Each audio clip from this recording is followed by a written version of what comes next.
కౌరవులకి సోదరి ఉంది. ఎవరో మీకు తెలుసా? కౌరవ పాండవుల మధ్య వైరాన్ని నివారించిన వారెవరో తెలుసా? మహాభారతంలో పాండవులు 5గురైతే కౌరవులు 100 మంది అని చిన్న పిల్లాడిని అడిగినా తక్కువ చెప్పేస్తాడు. అయితే వీరి వంశంలో అసలు స్త్రీ సంతానమే లేదా అని ఎవరికైనా అనుమానం కలగక మానదు. అయితే కౌరవ పాండవులు అందరూ మగవాళ్లే కదా, ఇక ఆడపిల్ల ఎక్కడుందనుకుంటారు? అయితే కౌరవులకి కూడా సోదరి ఉంది. ఆశ్చర్యంగా ఉంది కాదు? ఇది అక్షరాల నిజం. ఆడపిల్ల అంటే ఆమె పెంచుకున్న బిడ్డ కాదు, కౌరవులతో పాటు జన్మించిన బిడ్డ. ఈ విశేషాలన్నీ తెలుసుకోవాలని ఉంది కదా, అక్కడికే వస్తున్నానండి. హాయ్, హలో, నమస్తే. నేను మీ గౌతమ్. గాంధారి భక్తికి మెచ్చిన వేదవ్యాసుడు ఆమెకు 100 మంది కుమారులు కలుగుతారని వరమిచ్చాడు. వేదవ్యాసుడిచ్చిన వరంతో గాంధారి గర్భవతి అవుతుంది. అయితే గాంధారి గర్భవతి అయి 2 సంవత్సరాలైనా ప్రసవించదు. సరిగ్గా ఇదే సమయంలో ధృతరాష్ట్రుడి తమ్ముడు పాండురాజు భార్య కుంతి పాండవులలో పెద్దవాడికి జన్మనిచ్చిందన్న వార్త గాంధారిని విపరీతమైన బాధకి గురి చేస్తుంది. దీంతో అసూయతో రగిలిపోయిన గాంధారి తన కడుపులో ఉన్న పిండాన్ని చేతులతో నాశనం చేసుకునేందుకు ప్రయత్నిస్తుంది. అదే సమయంలో అక్కడికి వచ్చిన వేదవ్యాసుడు తన వరం వృధా పోదని ఆ మాంసపు ముద్దల్ని 100 కుండల్లో ఉంచమని, వాటి నుంచి 100 కుమారులు ఉద్భవిస్తారని చెబుతాడు. అయితే తనకి అందరూ మగపిల్లలే కాకుండా ఒక ఆడపిల్ల కూడా కావాలని గాంధారి వ్యాస మహర్షిని కోరుతుంది. గాంధారి కోరికను తెలుసుకున్న వ్యాసుడు ఆమె కోరికను మన్నించి గాంధారి గర్భాన్ని 101 భాగాలుగా విభజించి మట్టి కుండలో నిల్వ చేసి మరో 2 సంవత్సరాలు దాచిపెడతాడు. అలా గాంధారికి 100 మంది మగపిల్లలు, ఒక ఆడపిల్ల పుడుతుంది.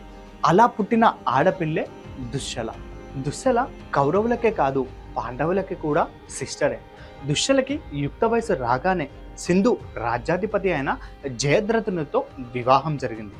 దుశ్శలను మనువాడిన వాడు ఎవరో కాదు, అతడే సైంధవుడు.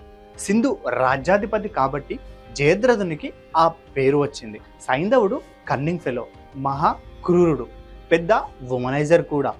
ఎక్కడ చీర కొంగు కనిపిస్తే అక్కడికి పరిగెట్టే ఊరకుక్క టైప్ అన్నమాట. ఒకరోజు ద్రౌపది వైపు చూసి ఆమె మీద కన్నేశాడు. ఆమె ఎంతగా వారిస్తున్నా కూడా వినకుండా ఆమెను ఎత్తుకెళ్లడానికి ప్రయత్నిస్తాడు. ఈ విషయం తెలుసుకున్న పాండవులు ద్రౌపదిని బలవంతంగా ఎత్తుకు వెళ్తున్న సైంధవుడిని పట్టుకొని అతన్ని చంపాలని చూస్తారు.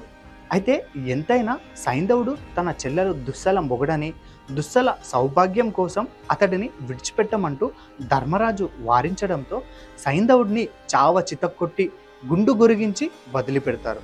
అలా దుశ్శల కారణంగా సైంధవుని ప్రాణం నిలుస్తుంది. తనకు జరిగిన అవమానాన్ని సైంధవుడు సహించలేకపోతాడు. ఎలాగైనా తనపై దాడి చేసిన వారిపై రివెంజ్ తీసుకోవాలని నిర్ణయించుకుంటాడు. వెంటనే శివుడి కోసం ఘోర తపస్సు చేస్తాడు.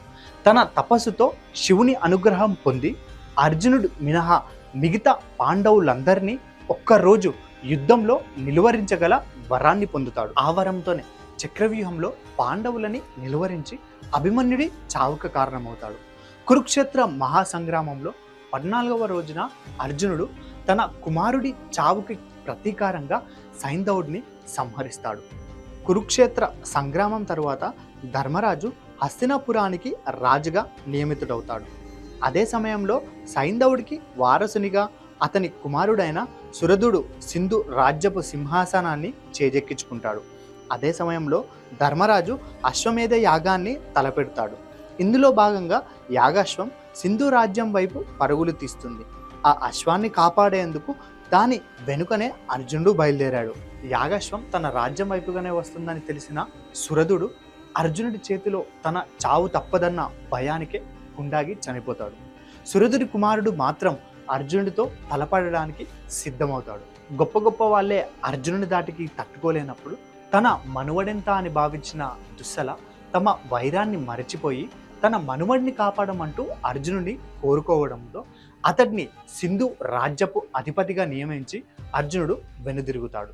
అలా దుశ్శల విచక్షణతో కౌరవ పాండవుల మధ్య ఉన్న దీర్ఘకాల వైరం తొలగిపోతుంది. సో ఇదండి ఈరోజటి video. Thanks for watching the video. నేను మీ గౌతమ్. వీడియో నచ్చితే లైక్, షేర్ అండ్ కమెంట్ కూడా చేయండి. సబ్స్క్రైబ్ మర్చిపోకండి.